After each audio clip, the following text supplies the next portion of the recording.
We've got some breaking news here Friday morning, starting in the association, where the Celtics are trading Kemba Walker, the number 16 overall pick in this year's draft, and a 2025 second-round selection to the Oklahoma City Thunder. The Thunder coming back and sending Al Horford, Moses Brown, and a 2023 second-round selection. All of this, according to ESPN, the reported trade details there. For the first time, we're seeing Brad Stevens, who took over the front office position there.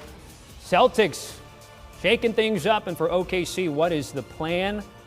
Let's ask our NBA Insider Bill Reiter, who's joining us now. And Bill, what do you think, initial thoughts here of the trade?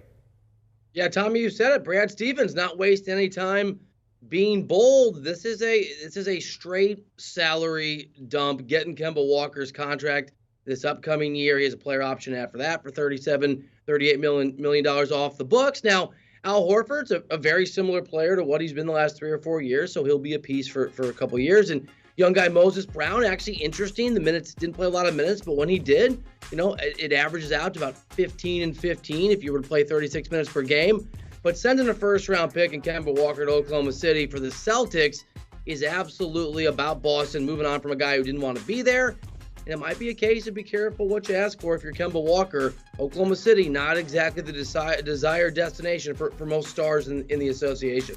And we're taking a look at notable Celtics under contract, and includes Jason Tatum, Jaylen Brown, and Marcus Smart. But Bill, I want to get back to Kemba Walker. How would you describe his time in Boston? Disappointing, ineffective, inefficient. There were certainly some injuries that were mixed in there, but Boston believed under Danny Ainge, and I certainly was one of the media members who agreed, that Kemba was going to be a net positive, even compared to Kyrie Irving. Had a reputation in Charlotte for being a great locker room guy, by all accounts a really good dude, but you got to be able to play at the level that's expected for any of those things to matter.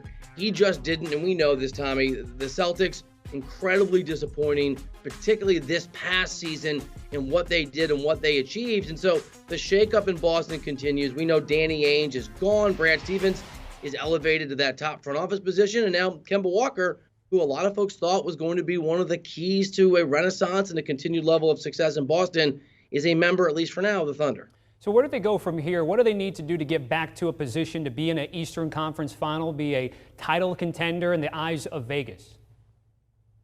I think they still have a really impressive roster. If you believe that Jason Tatum is a superstar or will be a superstar in the NBA, I believe that. That's critical. You check that box off.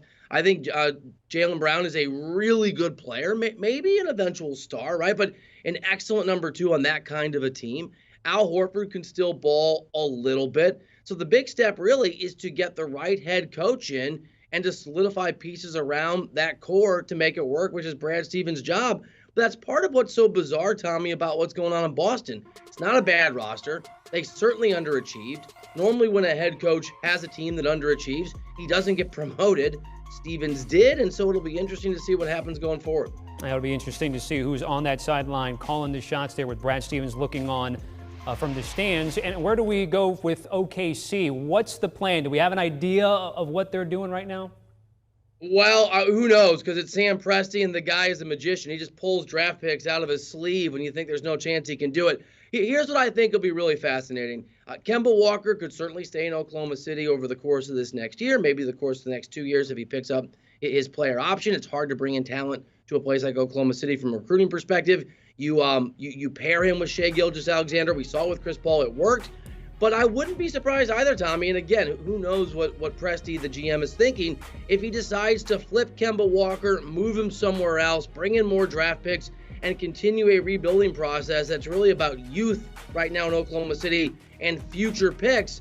Give him credit. Give the GM credit. I mean, give Sam Presti able to get another first-round pick and to bring in, at least for the moment, a guy who not that long ago was a highly, highly desired commodity and a pretty good player. Sam Presti is a master at collecting draft capital, and he's been doing it yet again. All right, our NBA Insider Bill Reiter joining us here on CBS Sports HQ with breaking news. Bill, certainly appreciate it. And before we go to break here, let's revisit the reported trade details again. Al Horford going back to Boston, Moses Brown, and a second-round pick.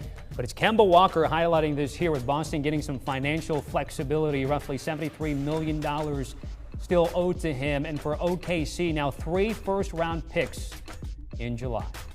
Do you want a sports network that delivers everything that matters about the game? The highlights, the picks, the instant analysis, no yelling, no fake debates, no politics.